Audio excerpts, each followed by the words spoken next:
Bueno, buenos días a todos, a todas, bienvenidos a esta mesa que es la uno. Cuando me tocó la uno pensé, uy, no voy a poder ver a otros antes cómo lo hacen, cómo lo van desarrollando, pero bueno, no importa. Lo que más importa acá es que están las chiques, Germán, Mariela, Florencia, Patti y Joana, que son quienes nos van a exponer sus experiencias, que son dos y son cuatro, porque la primera tiene como tres escenas, tres miradas, y después que ellos consecutivamente expongan uno y otra, unes y otra, voy a hacer yo como una pequeña charlita sobre lo que fui pensando de las dos ponencias que para mí tienen mucho ligue y mucha conversación, principalmente con Flavia Terigi, que todos la leímos y lo explicitamos en nuestros trabajos. Así que les doy la palabra, invito la primera ponencia, que es la de Germán, Mariela, Florencia y Joana, que nos van a contar qué trabajo ellos nos comparten amorosamente y les escuchamos. Muy bien. Bueno, comparto pantalla. No estoy habilitado.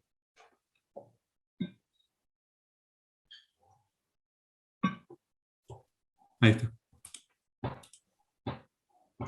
Bueno, aquí estamos con Joana y Florencia. Ellas dos son maestras del programa de aceleración. Mariela Hellman, integrante del equipo del programa de aceleración y de docente investigadora en el Departamento de Ciencias de la Educación de la UBA y UNIPE. Y mi nombre es Germán Eschiodinato, soy maestro en el Distrito 7, todos de Capital Federal. Lo que vamos a mostrar son tres experiencias muy ligadas entre sí, que nos reunió de alguna manera en tiempos de pandemia y reflexión, que tienen que ver con la construcción de la continuidad pedagógica en la escuela. ¿Se escucha bien ahí? Perfecto. Sí, perfecto. Tiene que ver con la construcción de la continuidad pedagógica en la escuela.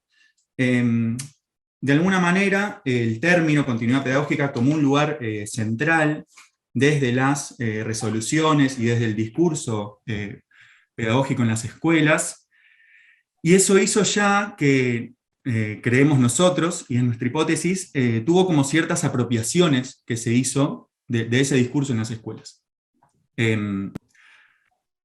Se lo planteó como muy vinculado al concepto de trayectorias escolares, que, como decía Teresa, nos dejó con una gran reflexión Flavia Terigi. Así que hemos denominado a este trabajo Yendo de la Escuela al Living, en referencia, bueno, al maestro García, y a lo que nos ocurrió durante la pandemia.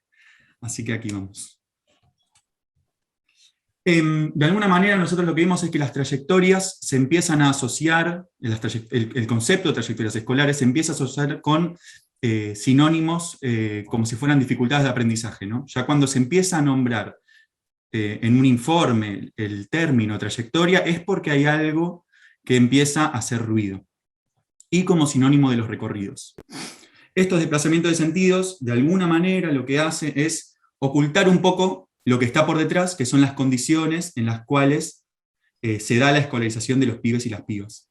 Entonces, de alguna manera, estas imágenes lo que hacen es reponer un poco esas condiciones.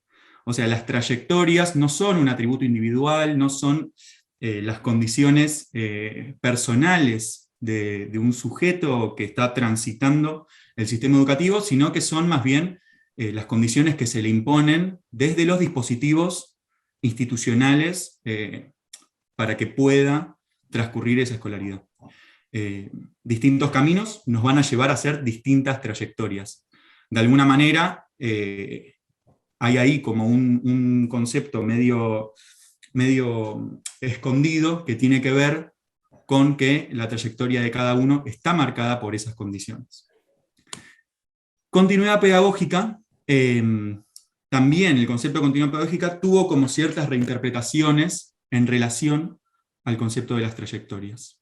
Primero se dijo que continuidad pedagógica era el tiempo de aislamiento, el tiempo en el cual la presencialidad estaba suspendida, por lo tanto, hacer continuidad pedagógica era hacer clases virtuales, por ejemplo.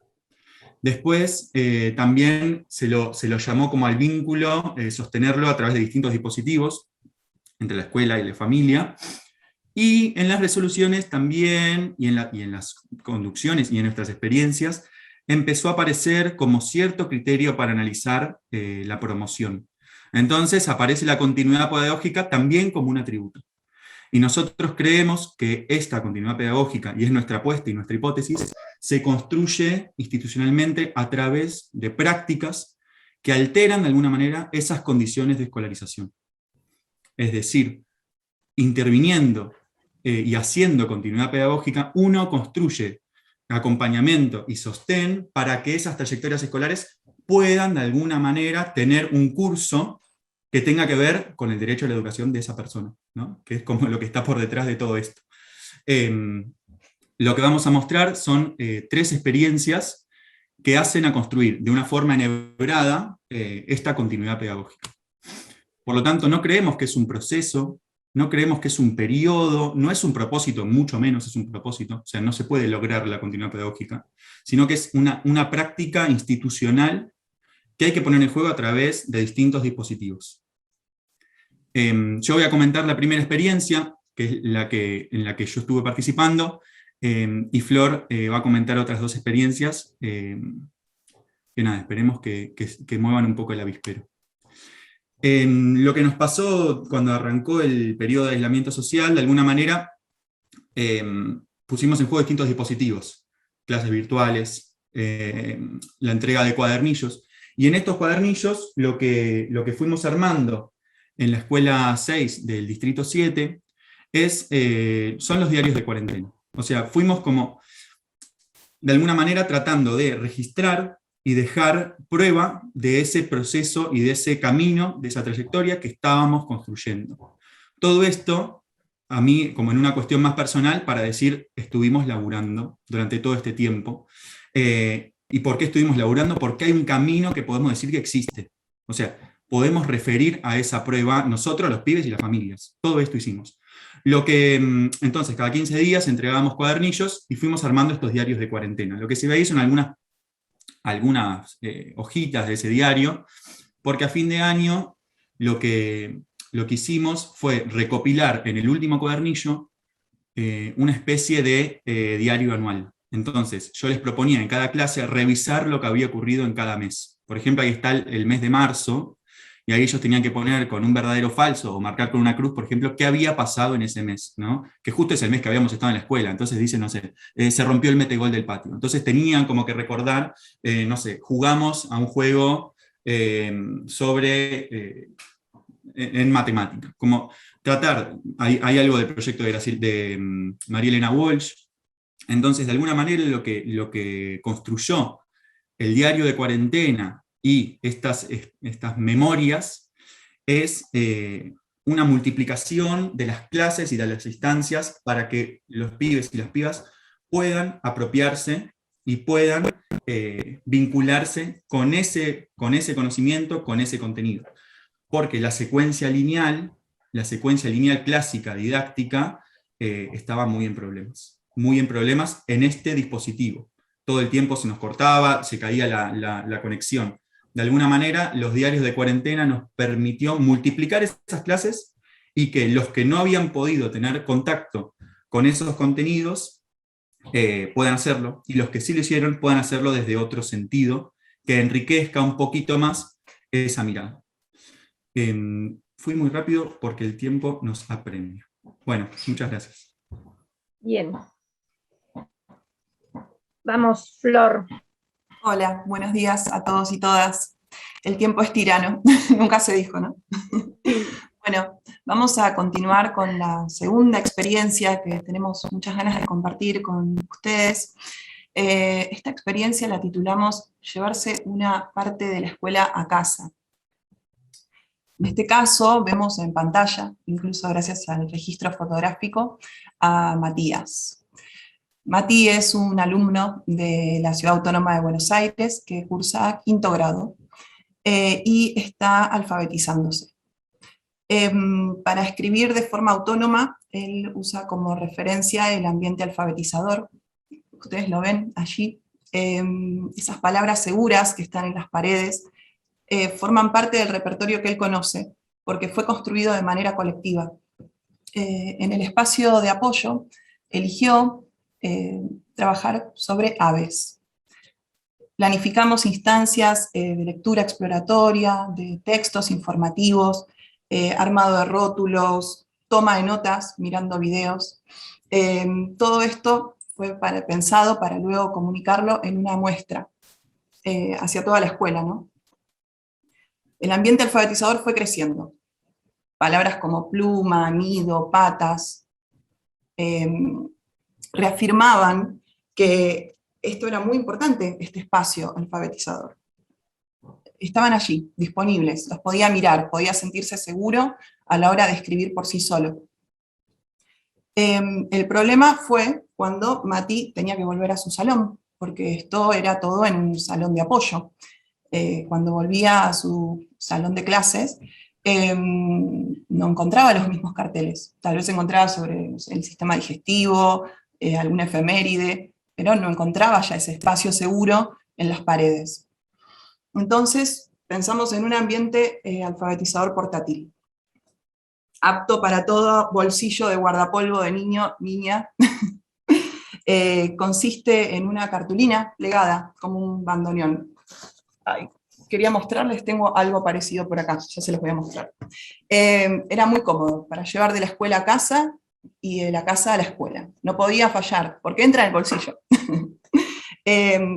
La idea era, y es, que Mati gane autonomía en su trabajo. Él, en la conquista de la escritura, ¿no? Matías le dice el bolsillero. Acá tengo uno. Siempre lo lleva en el bolsillo.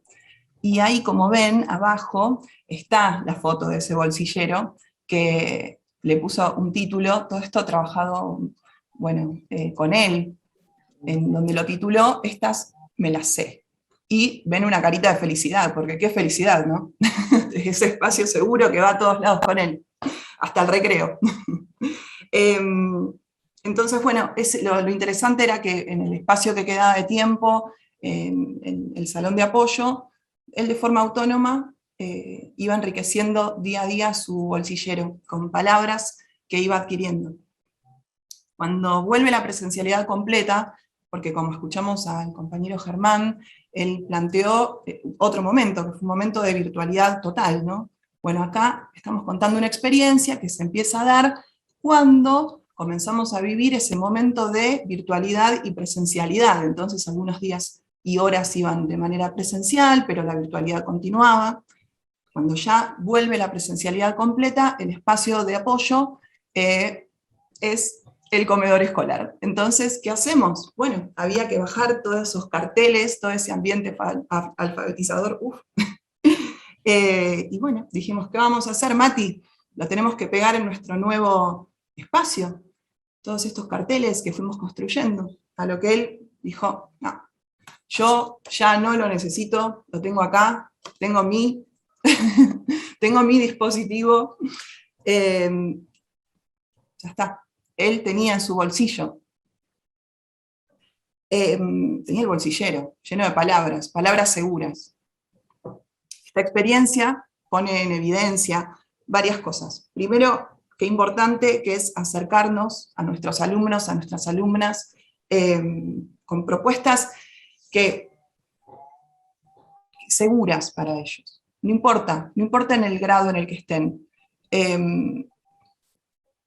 La segunda cuestión que nos resultó muy interesante es poner a disposición recursos simples, pero que sean significativos, que sean un puente para llegar a un lugar diferente, en donde avancen con los aprendizajes. Y lo tercero que pensamos respecto a esta experiencia es la resignificación del ambiente alfabetizador, convertirlo en algo trasladable, manipulable, asequible. Vemos que cuando se ofrece un recurso y el estudiante se apropia de él, es posible generar autonomía y sobre todo también que él sea protagonista de su propio proceso de aprendizaje. Esto nos pasó con la experiencia 2. Y vamos rápidamente a la experiencia 3, que fue también se dio... 3 minutos, Flor, sí, para la experiencia 3. Rapidísimo, rapidísimo. La favor. última experiencia es fortalecer sus mochilas de estudiantes.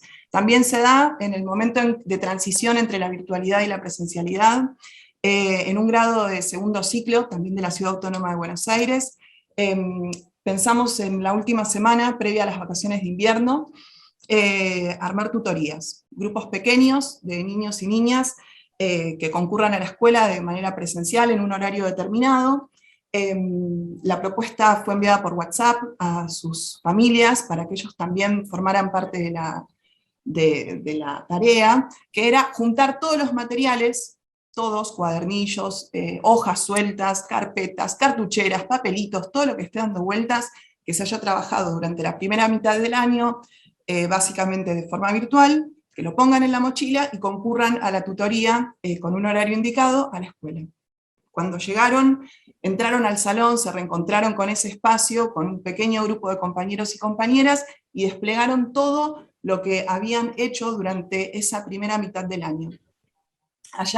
Ahí lo que hicimos fue mirar qué hicimos, qué no hicimos, qué resultó sencillo, qué resultó más complejo. Utilizamos papelitos de colores, categorizando, generando un código, ¿no? Categorizando cada una de las actividades que habíamos realizado y cuáles nos habían quedado pendientes también.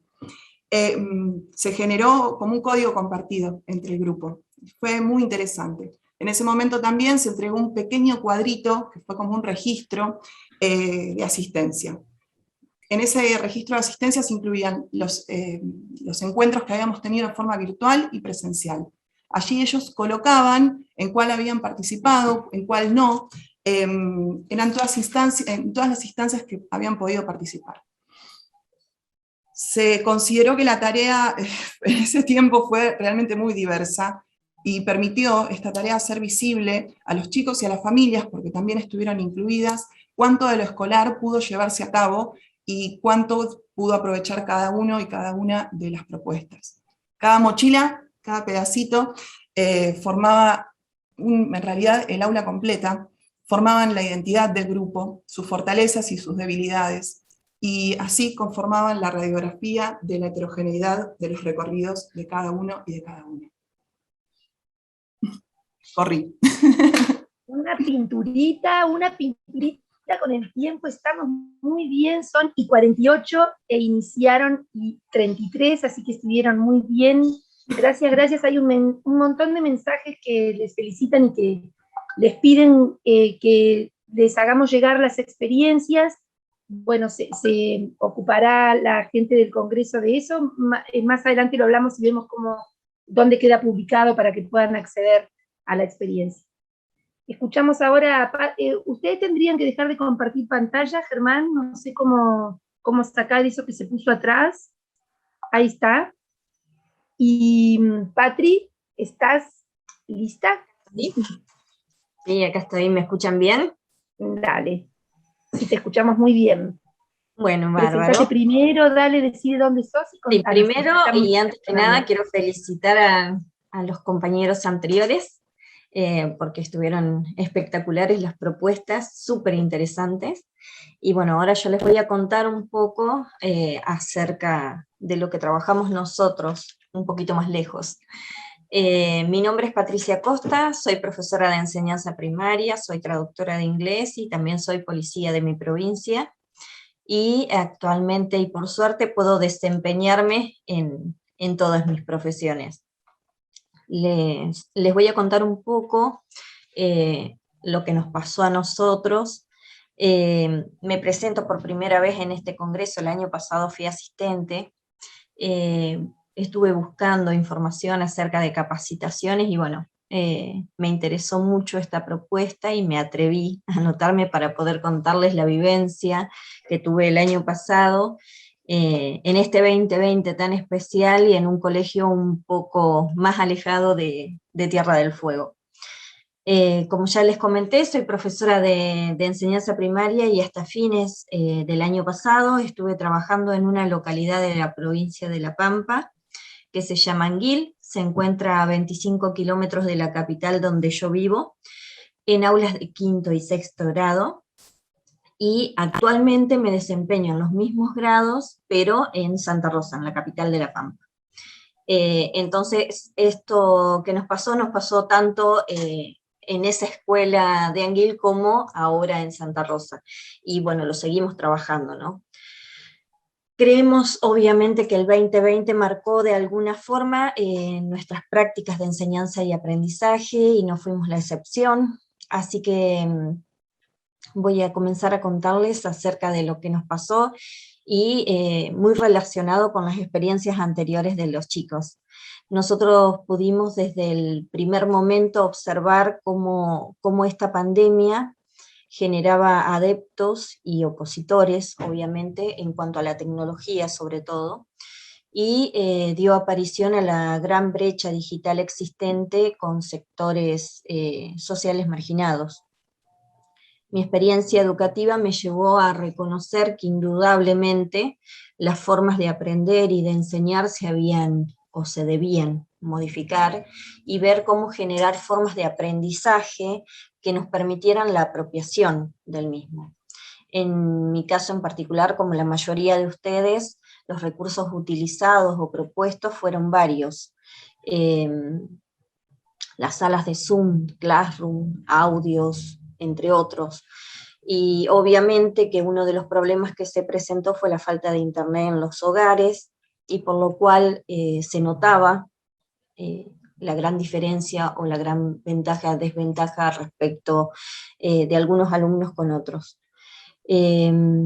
Por eso nosotros lo que hicimos fue articular los medios para que todos los chicos tuvieran sus actividades, ya sea por computadora o formato papel.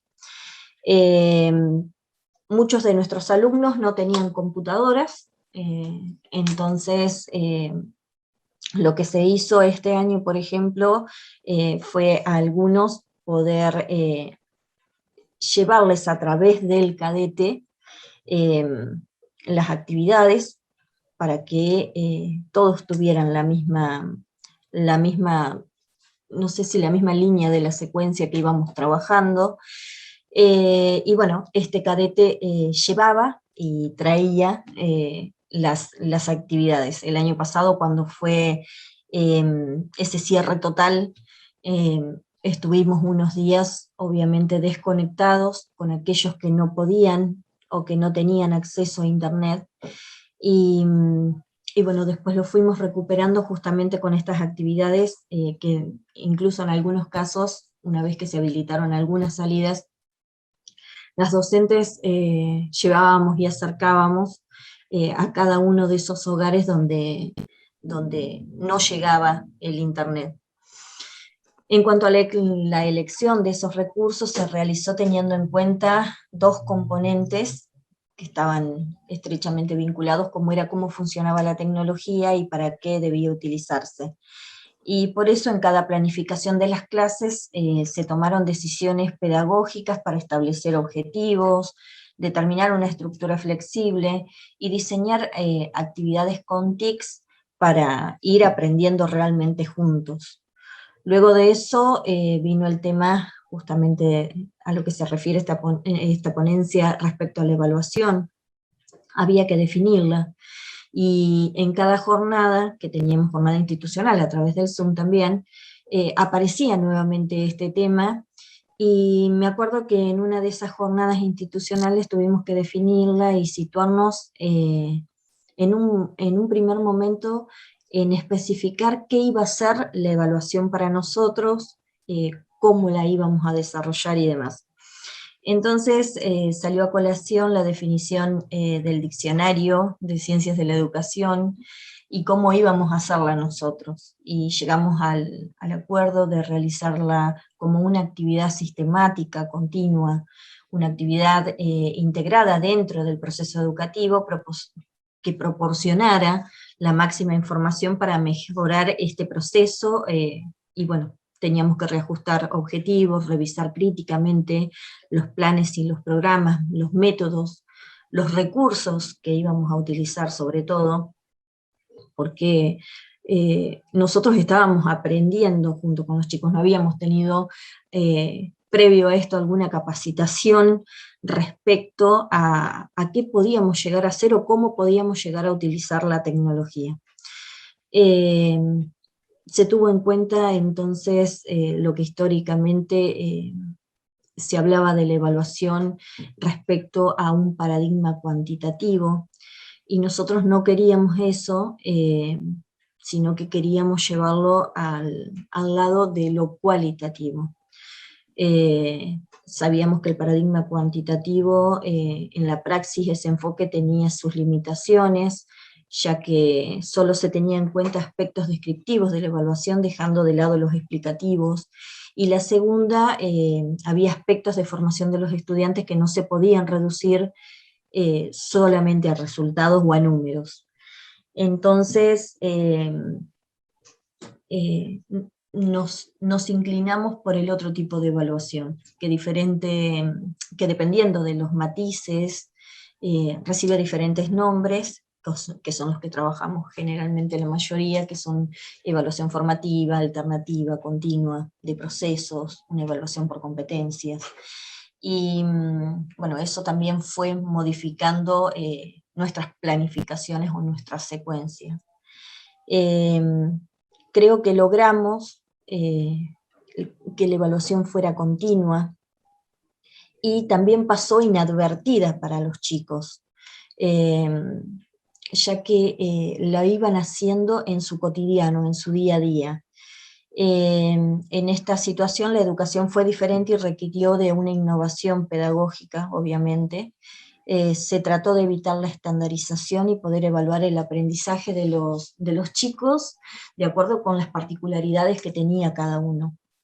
Hubo presencia también de mediadores pedagógicos, como fueron los foros de discusión, en el correo electrónico para aquellos que no podían conectarse a las clases, y poder llegar a tener un diálogo siempre de forma sincrónica o asincrónica. No nos queríamos, en todo este cambio que hubo, en todo esto nuevo que había que trabajar y que había que ir mirando a medida que se iba dando, no queríamos caer en el modelo tradicional donde la función era la calificación, donde el docente era el que evaluaba y el alumno el que era evaluado, donde había un carácter sumativo, donde nosotros como docentes no compartíamos responsabilidad alguna frente al fracaso del alumno. En cambio sí queríamos un modelo cualitativo de evaluación donde esta evaluación se convertía en una instancia de análisis y de reflexión de la enseñanza, donde se emitía un juicio de valor, donde la finalidad era justamente buscar estrategias que posibilitaran mejorar el proceso de enseñanza-aprendizaje. Y en esas jornadas también, justamente con todo esto, nos pareció muy interesante hablar de calidad en la educación, ya que una escuela de calidad debía ser un centro eficaz, eficiente y equitativo, donde todos tuvieran acceso a la educación obligatoria, libre y gratuita. Y no lo estábamos logrando, no, pero era como que, si bien estaba por fuera de nosotros, sentíamos que podíamos llegar a hacer algo para que todos tuvieran la misma posibilidad, aunque sea en estas pequeñas cosas. Entonces, bueno, ahí empezamos a hablar y empezamos a interiorizarnos y empezamos a leer también acerca de lograr una evaluación formativa que posibilitara evidenciar el aprendizaje y el nivel que los estudiantes iban alcanzando, los desempeños que hacían frente a situaciones reales y concretas de este aprendizaje. Y en este proceso los estudiantes adquirieron un rol activo, un protagonismo que los movilizaba constantemente, bueno, la retroalimentación que recibían respecto a la actividad que ellos desarrollaban era lo más importante. Hubo que hacer tareas. Patri, quedan 3 minutos. Sí, tareas de planificación, tareas de orientación, de resolución de dudas, y bueno, y después tuvimos que ver qué cosas más íbamos a trabajar. Por ejemplo, trabajar rúbricas, empezamos a ver programas, el GoRubric, el Rubric Star, listas de cotejos, herramientas como creación de portafolios, el CISO, y bueno, las herramientas que más se utilizaron son los formularios de Google, el Google Forms, y bueno, creo que fue toda una experiencia, no solo para los chicos, sino también para nosotros. Bueno, espero haber sido de utilidad en mi exposición, y como para ir cerrando puedo decir que la innovación fue y es un desafío constante, y tenemos la enorme responsabilidad de acompañar y llegar a todos. Yo creo personalmente que no logré el 100% de igualdad, pero intenté al menos de promover espacios de creatividad, libertad y respeto para lograr esa continuidad pedagógica de la que tanto se hablaba y se habla. Y bueno, como para ir cerrando, rememorando a Freire, cierro con la frase que usé en este contexto, que es: la educación es un acto de amor y por lo tanto un acto de valor. Y creo que lo hemos intentado, y creo y considero que hemos sido valientes en todo este proceso. Muchas gracias. Bien. Gracias, Patri. Necesito pedirles que pongan, por favor, sus trabajos o los links para ver los videos, lo que compartieron, la primera ponencia, en el chat. Así las personas que están escuchando y que quieren leer los trabajos, volver a releerlos, tenerlos, los pueden acceder a ellos. ¿Pueden, por favor, Germán, Flor, Patri, poner sus trabajos en el chat? ¿Sí? Sí, pero es que no sé por qué no lo tenemos en la red, digamos, es un archivo. ¿Y se puede poner en el chat un archivo? Yo no lo No, sé. no lo sé. Bueno, pruebo. A ver, ¿podemos intentarlo? Ok. Mientras, si quieren, porque los minutos nos corren igual, empiezo a compartirles un poco lo que un día me senté a pensar y a darle forma, como una forma de evolución, para orientarme en estos comentarios que les iba a hacer ahora, porque ya lo venía rumiando, los había leído una vez y otra, y me iba con sus trabajos pensándolos mientras sacaba los yuyos de la huerta o seguía de cerca el florecimiento de la peonía, porque como me jubilé de docente hace unos años y me vine a vivir a la ruralidad, esas son mis principales ocupaciones ahora. Y entonces leerles a ustedes me sacó un poco de esa clave más vegetal, diríamos, en la que me encuentro, y le llevaba como motor de pensamiento a cada rincón de la quinta todo el tiempo, que abría las compuertas del cuadrito de atrás o apagaba las bombas para que no se le inunde al vecino, maravillada de cómo fueron estas maestras y maestros desarrollando esas experiencias que me tocaron, ¿no? Cómo pudieron ir desde la incertidumbre y el desconcierto a la reorganización que tuvo que asumir la vida escolar desde el comienzo de la pandemia, y le metieron alma, corazón y vida, y agarrándose como una tabla de salvación del concepto de trayectorias escolares, salieron a la palestra, ¿no? Como me encanta la tabla que se agarraron. Podríamos habernos agarrado la tabla de, bueno, el que no tiene conectividad, que se arregle, ¿no? El que está en quinto y no sabe leer, yo no soy la maestra de primero. Flavia les ofreció esa idea y ustedes se la apropiaron bellamente y le metieron jamemú, que es un término que usaba el compañero de Minguito cuando yo era chiquita, ustedes todavía no habían nacido, quizás. le metieron levadura amorosa y de pensamiento, y de palabra y de obra. Tomaron los testimonios de ustedes, de los y las docentes que hacen, crean también sus propios relatos y los volcaron con generosidad en este espacio de intercambios y vivencias. Y remarco la palabra generosidad, la idea de generosidad, porque creo que la generosidad debería ser excluyente para ser maestre, compartir lo que nos pasa y lo que pensamos, compartir lecturas, interrogantes, puntas de análisis, para construir un recorrido en el que cada uno se pueda subir cuando le quede cómodo, que es un poco la idea de las trayectorias escolares pensadas en clave de niños o de jóvenes, ¿no? Porque después de cada encuentro de lectura, algo queda planteado en las vidas de cada uno y cada una de quienes vemos, escuchamos, leemos las experiencias. La pregunta más fuerte que me surgió de leer los trabajos de ustedes, de escucharles, de intercambiar por el WhatsApp, es si las restricciones que ustedes registran en relación a los aprendizajes y su acceso se abrieron, digamos, con la pandemia, o ha ido habiendo un cambio profundo en las estructuras que sostienen a la escuela, que se fue produciendo quizás más imperceptiblemente y se nos apareció del todo, así como abruptamente, planteándonos la necesidad de repensar las formas, de pensar formas alternativas ahora en la pandemia. Porque no estamos esperando que la pandemia pase para volver a esos modos anteriores, ¿no?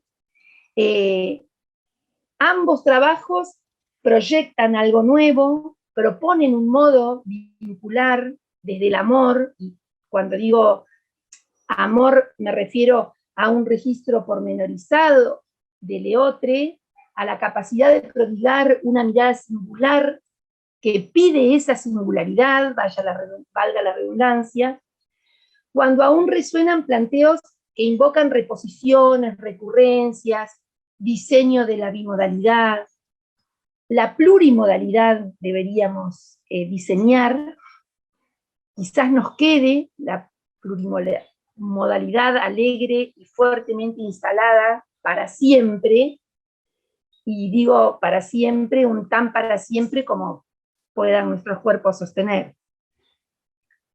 Veo que los aprendizajes en ambas presentaciones se sostienen a lo largo de todo el contexto narrativo, generando formas específicas en la presencialidad y en la virtualidad, en los hogares, en los que a su vez la conexión con lo escolar se puede tornar intermitente, y eso no depende solo de la conectividad de Internet, eso a veces ya lo teníamos desde antes. Pienso entonces que la escuela de carne y beso a que ustedes nos invitan permite ciertas formas que no son posibles en el contexto de aprendizaje de hogar comandado, digamos, desde la escuela. Y en ese punto, tal como se sostiene desde ambos trabajos, se hace imprescindible para ustedes analizar otras posibilidades, extender los límites técnicos del entorno y plantearse una serie de decisiones pedagógicas que abracen en el más amplio sentido del término las posibilidades de aprendizaje de cada nene y de cada nena. En la bella experiencia de Matías, Flor, además, me gusta ver cómo no complejizan artificialmente esta dinámica, intentando buscar recursos que estuvieran en formato digital, que repongan esas paredes referenciales, reparan quizás intuitivamente, lo cual lo hace más bello aún, en el riesgo de sustituir objetos valiosos de la cultura del aprendizaje de ese nene, y que es de ese y solo de ese nene, pensados y creados con fines pedagógicos y educativos, por otros que quizás ofrecería la web y que no siempre pudieran ser adaptados a sus efectos y a sus bolsillos, ya que era de bolsillo, y a sus bolsillos, porque quizás no pudieran tener los instrumentos para acceder a ellos. Ambas ponencias, me parece que como en los círculos concéntricos que se forman en la laguna con la piedra que se tira, se abren en más y más experiencias, incluidas las que yo rememoro cuando les leo, quizás las que ustedes descartaron cuando eligieron estas que iban a exponernos. Para mí ambas ponencias son principalmente restitutivas, porque restituyen la importancia de plantear un proyecto de acompañamiento de las trayectorias escolares que considere el real, posta, diferente punto en el que se encuentra cada uno y cada una. Una cuestión que, sumada a la discontinuidad pandémica, se abrió a la elaboración de propuestas o variantes en las propuestas que ustedes ya venían trabajando para que los aprendizajes se produzcan. Mariana Maggio, en un libro que se llama Educación en Pandemia o Educación Pandémica, nos propone una mirada minimalista sobre el currículum, y a mí eso me encanta. A mí todo lo que sea minimalista en relación al currículum me gusta, en relación al currículum académico, ¿no? Me encanta. Una mirada minimalista dice sobre el currículum, una frase que tiene más o menos esta idea, que desde ya es gordo, dice ella, y que se engrosa y se aumenta en cada jurisdicción, en cada libro de texto, en cada proyecto institucional o planificación. Hacerlo minimalista, dice ella, para volver a acercarnos a lo que es central en esta contemporaneidad pandémica. Y yo cortaría la frase de ella en hacerlo minimalista para volver a acercarnos. Fin. ¿No? Cortaría la frase de ella ahí. Ustedes, estos maestros y estas maestras que nos compartieron estas experiencias, lo entendieron, y los resultados de esa comprensión, de ese agite, son esos niños y esas niñas que al menos por una vez fueron vistos por la escuela, no a través de una cámara web, aunque haya sido a través de una cámara web. Lo que leo yo en los trabajos que leí, lo que comunican, es que no se sabe qué hay que hacer, que las condiciones bajo las que los aprendizajes se producen, bajo las que se aprende, mutan de uno a otro, no solo de un niño y una niña a otro niño o a otra niña, sino de un aula a otra, de una pared a otra, de una mochila a otra, de un cuadernillo a otro. Nunca estuvimos antes frente a estas condiciones y siempre estuvimos frente a estas condiciones. Es verdad que nunca pasó esto a escala planetaria y ello nos obligó a armar ciertos repertorios nuevos, pero lo que inventaron Mariela, Florencia, Joana, Germán y Patricia fue un hacer singular, único, y con esta exposición de hoy transformaron su hacer en un saber disponible, insisto porque me gusta, generosamente para todos, para siempre, y ojalá en expansión. Lo deseo y con mucha fuerza. Un poco eso es lo que pensé yo para compartirles que me trajeron sus ponencias, y ahora abriríamos los últimos minutos, si quieren, a algún comentario que ustedes tengan para hacer o preguntas que quieran hacer quienes nos están escuchando. Hola Gabriel Brenner, hola Marcela Friedman, les veo a los dos ahí sus caritas en mi casa.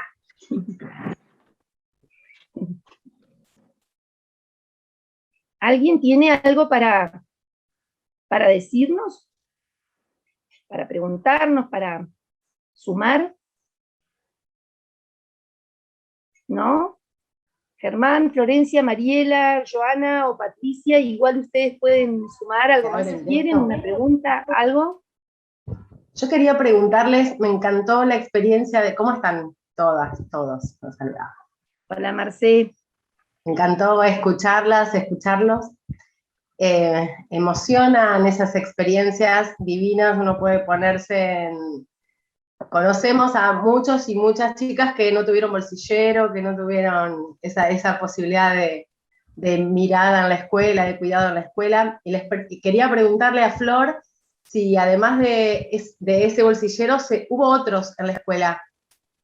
Si otras maestras y otras maestras empezaron a hacer bolsilleros, porque es muy simple el dispositivo y muy bello, muy bello. Hola, buenos días.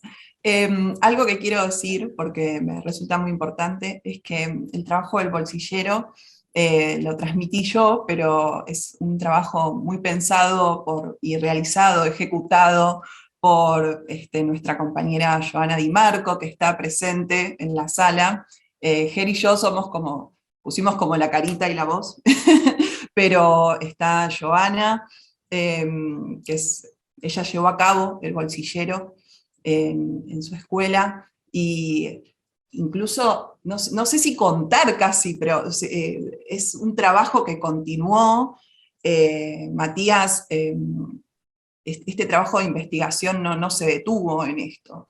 Este niño construyó y está construyendo su alfabetización, construye sus textos a partir de estas palabras seguras, lo logra, lo expuso, quiero decirlo además, lo expuso frente a su grado, armó una muestra, o sea, con Joana, y no tuvo techo en el fondo. Pasó de ser la magia que estaba en ese bolsillo del guardapolvo, terminó en una muestra abierta a sus compañeros y compañeras. No les quiero decir nada, pero fue hasta una experta en aves. O sea, todo fue muy fuerte. Y él, casi como maestro de ceremonia, que no sé cómo hizo, porque nosotros estamos frente a todos y todas ustedes, y estamos re nerviosos y nerviosas, y este niño, con paso seguro, con ese bolsillero que empezó construyendo con su maestra, terminó generando una muestra de aves.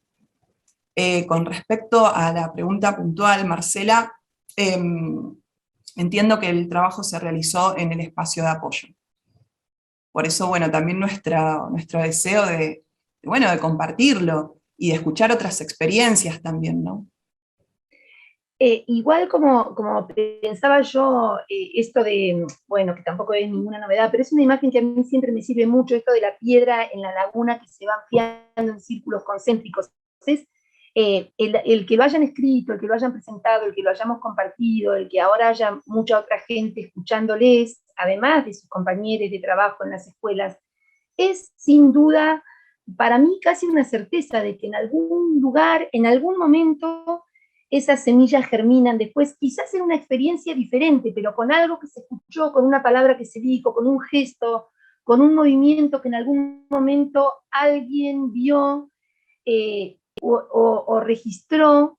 Me parece que no hay otra, digamos, como soy una ferviente de la vida que sucede y sucede y sucede cada vez con estos, así como soplos de panaderos, ¿no? Como quizás nunca sepamos en dónde germinó aquello, ni qué germinaciones son estas a que nosotros estamos dando lugar ahora, pero sin duda se replican y sirve y suma y crece. ¿Alguien más? Nos quedan unos minutos todavía. Está Joa presente, no sé si Joana ni Marco no sé si podés hablar por ahí.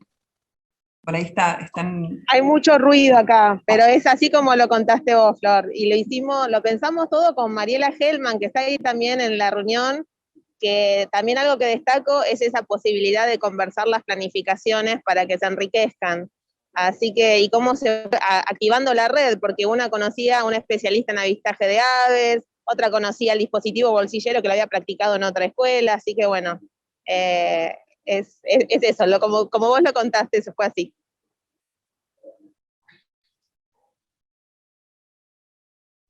Tere, muy bien. Tere, ¿puedo agregar una cosita?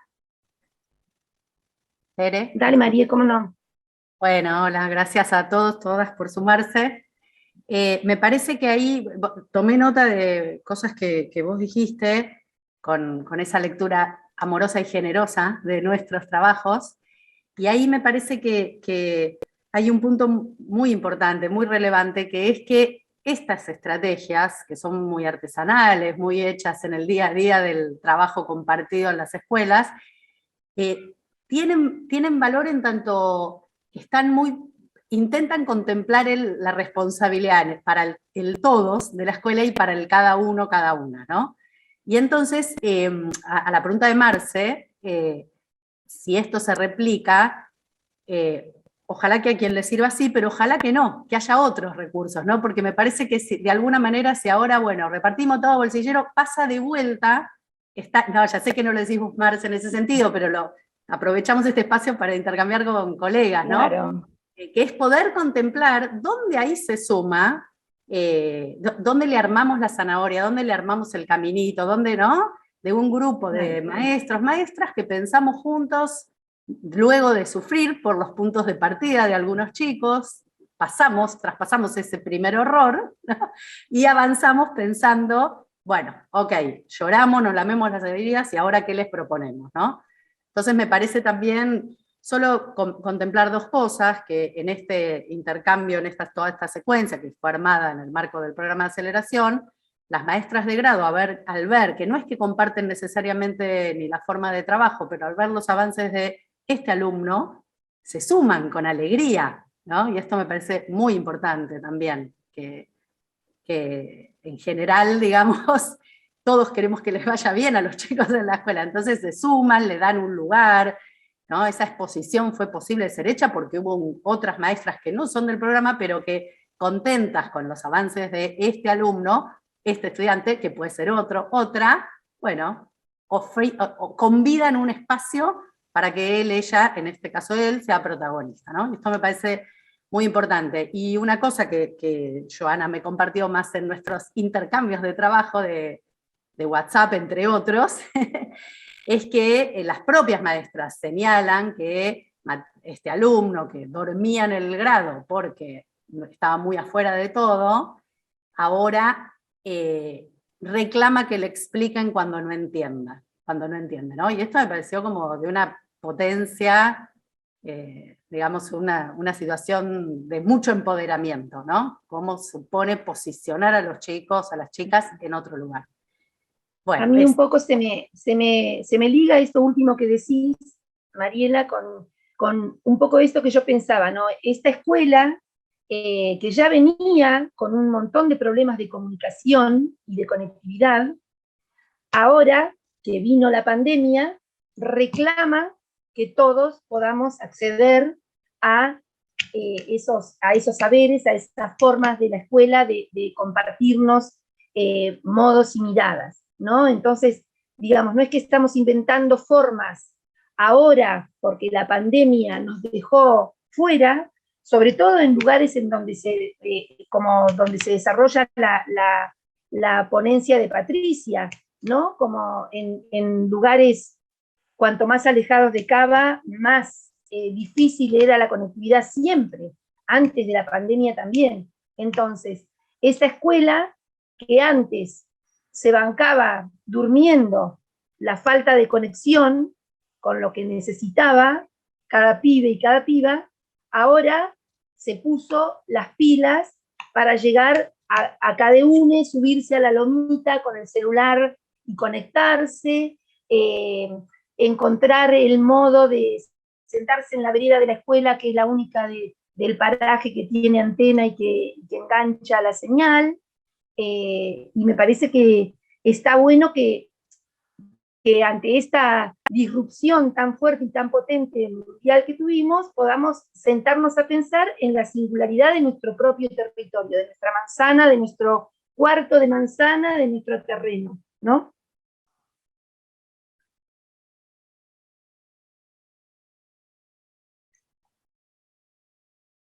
Y que nos llega esta compartida en este congreso que es desde el sur, ¿no? No estamos desde Plaza de Mayo. Por una vez en la vida podemos no estar desde Plaza de Mayo.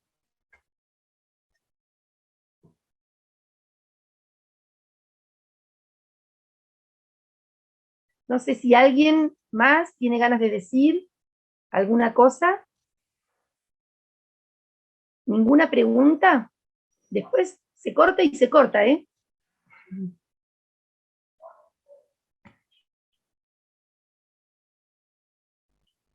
Bueno, no sé, cerramos entonces yo particularmente con el agradecimiento de que me traigan cada vez, aunque me esmero en irme a mis tareas chacareriles, me traigan cada vez a pensar en la escuela, y con el agradecimiento por la generosidad de compartir sus experiencias y de escribirlas. Creo que escribir es inherente a la función docente, y les insto mucho a que lo hagan, háganlo libro, háganlo avioncito de papel, háganlo paper, página, que llegue a muchos, y que cada uno le dé esa vuelta al bolsillero que proponía Mariela. Y si todos tienen desde ahora un bolsillero, tengamos todos un bolsillero, y además, qué sé yo, algunos hagan un bolsillero cósmico, otros un bolsillero, no sé, cada uno y cada una como vaya pudiendo en su región, en su escuela, en su vida, en su mundo, y juntémonos cada tanto, al menos una vez por año nos proponen desde Tierra del Fuego, a compartirlo acá, y dentro de 10 minutos ya empecemos a pensar las experiencias que vamos a poder compartir el año que viene, y volvámonos a encontrar pensando siempre en los pibis que más nos precisan, aquellos que no se pueden sumar al dispositivo escolar tal como vino dado siempre. Aprovechemos esta pateada de tablero descomunal que nos dio la pandemia, y rearmemos cuando los cachos vayan cayendo otra escuela en la que quepamos todos. Posta. Gracias, gracias.